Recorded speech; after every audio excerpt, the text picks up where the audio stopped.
So I've just started off in full electric mode. Here we go, going out on the track in a car with a modern... There's the engine. Tell you what, it's noisy in here. Much noisier inside than outside.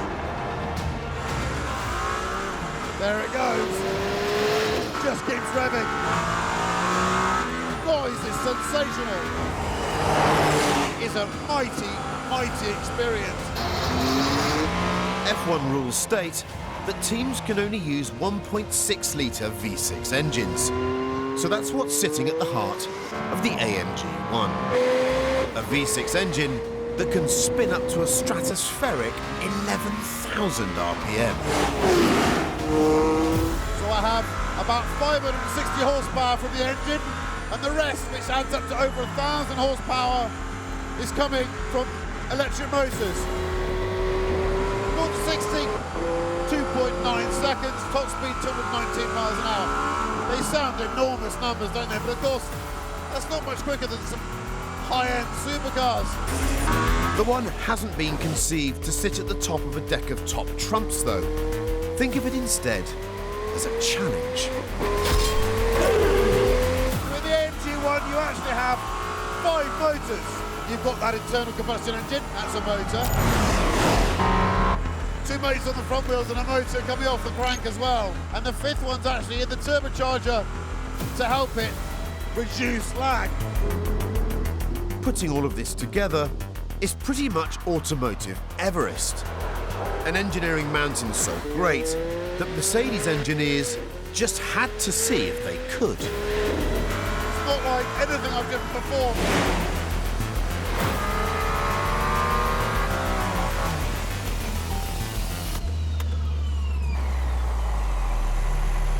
So the powertrain just stopped, the engine stopped, and it then just restarted itself.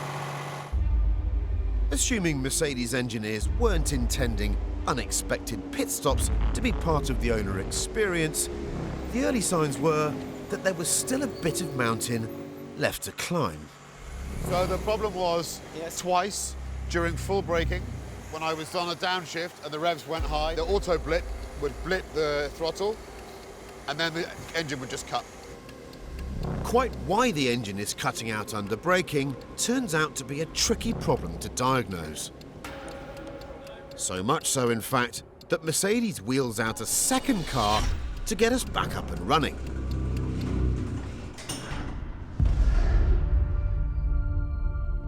So, where were we?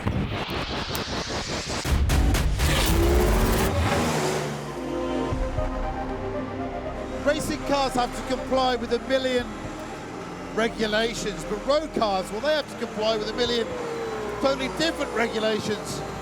Put the two together, this must be the most complicated road car ever made. No wonder it's having some teething problems now. The chassis is the bit that I'm finding a little bit tricky at the moment. Whatever I do, I've got this understeer. I can't really get rid of it.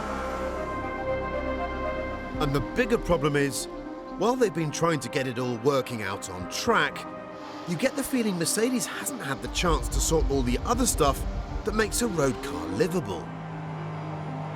The noise, again, I come back to it, it's so extreme, I've actually put some earplugs in. I'm just bolted straight into the chassis and the engine's bolted to that. So I'm kind of connected to the vehicle in a way you aren't in most supercars. Steering wheel is a strange shape. Seating position, I'm not so sure really. The seat is fixed, the pedals move, but someone tall is going to struggle in this thing. And the seat, there's not much support, I'm kind of moving around in it. And how do you maintain a Formula One engine on the road? Well, Mercedes is saying that you'll need an engine rebuild every 30,000 miles. Doesn't seem unreasonable, but it will cost you £700,000. Or at least it will, if you get that far. Oh, right. Well, the aero limit is now coming on, so it just stops at 145 k's. Oh, dear. I tell you what, it's not been an easy day for the AMG 1.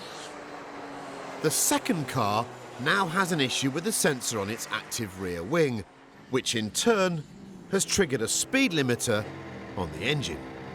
Tell you what, if you paid £2.5 million for it, you wouldn't be over the moon. But after a lot more head scratching to get around all the bugs in the drivetrain and aero systems, the fix that the engineers come up with is a promising one. Putting the AMG 1 into its most extreme drive mode would force the car to deploy maximum aero and maximum performance for one last run.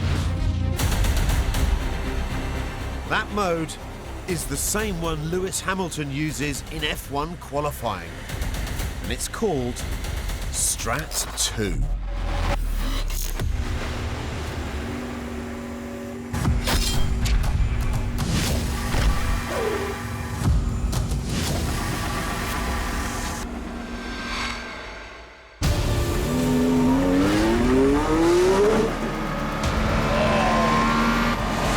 Quite serious.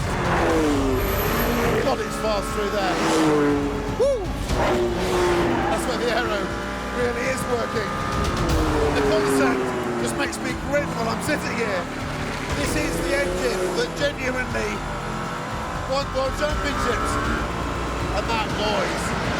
Oh, what a noise. When that incredible engine and those ridiculously aggressive wings actually start working together, this car finally starts to make some sort of sense. Do you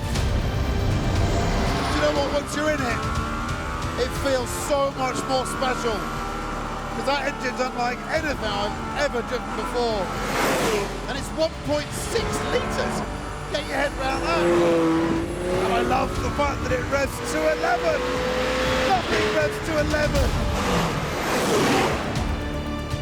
The AMG 1 then might well be a flawed machine, but that doesn't stop it being one of the most fascinating, intriguing cars I've ever driven. There was a word for this summer project years ago. It was called a folly. Something that was just so fraught with difficulties you wonder why someone would bother. I suppose I have to ask myself, do I think it was worth it? Because it's not the best driving or fastest supercar I've driven, let alone hypercar. But there's just something so appealing about it when it's up and running. When it's up and running. It's unlike any other driving experience I've had. And at the end of it all, this is an engine from a Formula One car. And that's probably enough for me.